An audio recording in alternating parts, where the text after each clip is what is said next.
तारीख के सीने में एक ऐसा राज दफन है जिसे आज तक रेत के तूफान छुपाए बैठे हैं। क्या तुम यकीन करोगे अगर मैं कहूं कि इसी जमीन पर एक ऐसी कौम चलती थी जिनके कदमों की धमक से पहाड़ कांपते थे। ये कहानी आम इंसानों की नहीं, ये कहानी है उन देव हैकल कदावरों की जिन्होंने दावा किया था कि हमें कोई मिटा नहीं सकता।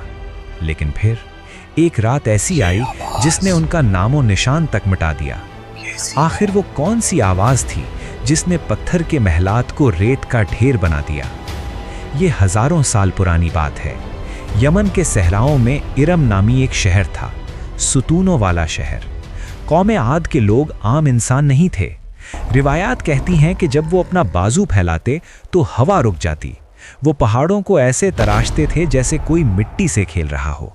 उनका गुरूर इतना बढ़ चुका था कि वो आसमान की तरफ देखकर हंसते और कहते, हमसे ज्यादा ताकतवर कौन है?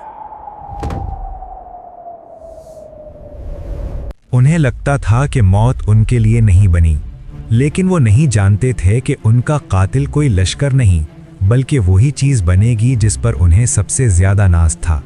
उस तूफान बदतमीजी के सामने सिर्फ एक शख्स खड़ा हुआ, हूद अलैहिस्सलाम। उन्होंने खबरदार किया, ऐ मेरी कौम, ये हवाएं, ये बादल, ये ताकत, ये सब अल्लाह का है। डरो उस दिन से जब हवा तुम्हारी सांसें छीन लेगी। मगर जवाब क्या मिला? अगर अजाब आया तो हम अपनी ताकत से रोक लेंगे। उनके सरदारों ने तंजिया अंदाज में कहा, ऐ हूद, अगर तेरा खुदा सच्चा है तो ले आ वो अजाब जिससे तो हमें डराता है।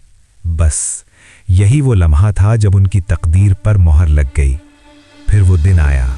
3 साल की शदीद प्यास और कहत के बाद आसमान पर एक बादल नमूदार हुआ, एक काला गहरा बादल।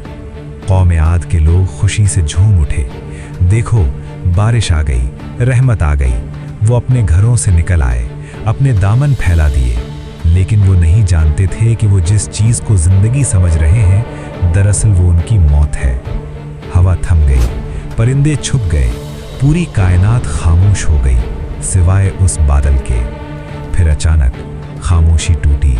बारिश नहीं बरसी बल्कि एक ऐसी खौफनाक सरकश हवा चली जिसकी आवाज किसी भूखे दरिंदे जैसी थी। ये आम आंधी नहीं थी, ये जिस चीज को छूती उसे राख बना देती। बड़े बड़े पहलवान तिनकों की तरह हवा में उड़ने लगी। वो महल जिन पर उन्हें नाज था उनकी आंखों के सामने रेत में मिलने लगे।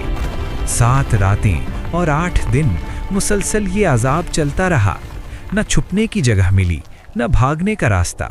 वो चीखते रहे मगर हवा की सनसनाहट ने उनकी आवाजें दबा दी। जब 8वें दिन सूरज निकला तो वहां कुछ नहीं था, ना वो महल, ना वो देव हैकल लोग, ना उनका गुरूर। अगर कुछ बचा था तो सिर्फ खोखले तने और मौत का सन्नाटा। आज भी रुबुल खाली के सहरा में जब रात को हवाएं चलती हैं तो ऐसा लगता है जैसे रेत के नीचे दबा हुआ शहर इरम आज भी चीख कर कह रहा हो कि ताकत सिर्फ अल्लाह की है। क्या आप जानते हैं कि आज साइंस ने इस गुमशुदा शहर के आसार ढूंढ निकाले हैं? अगर आप वो सबूत देखना चाहते हैं तो कमेंट्स में पार्ट 2 लिखें और चैनल को सब्सक्राइब करें, क्योंकि अगली कहानी इससे भी ज्यादा इबरतनाक है।